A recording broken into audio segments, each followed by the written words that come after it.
Hi, I'm Mark. I'd like to give you a couple pointers on assembling the Walsh extension table.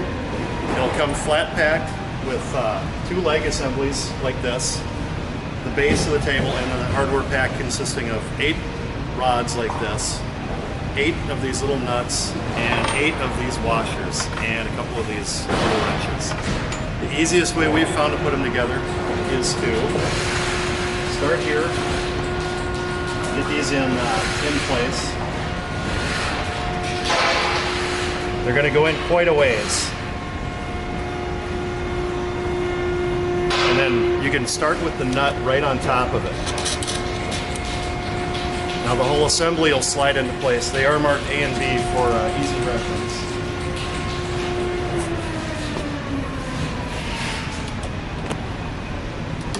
And these will all slide into place without too much persuasion. The washers are placed over the bolt. That may require some more persuasion. You're going to want to go ahead and put all 4 of the washers in place.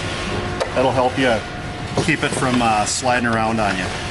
Then I usually go finger tight until you can feel it snugging up. You don't want to go too tight on this. It can split the apron, and it could also wedge that washer in quite a ways too.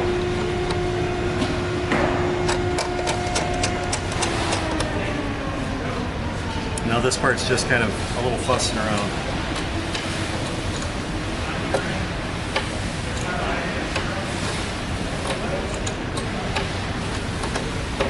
Just a quick recap. It comes flat packed. It will have 2 sets of legs. This assembly is completely assembled. You insert the threaded rod. They're clearly marked A and B, so the A sides obviously go together. Once you insert, put the nut on first, insert, then drop the washer on there, and then tighten up until it's snug. It doesn't need to be ridiculously tight. It's relatively simple and sturdy.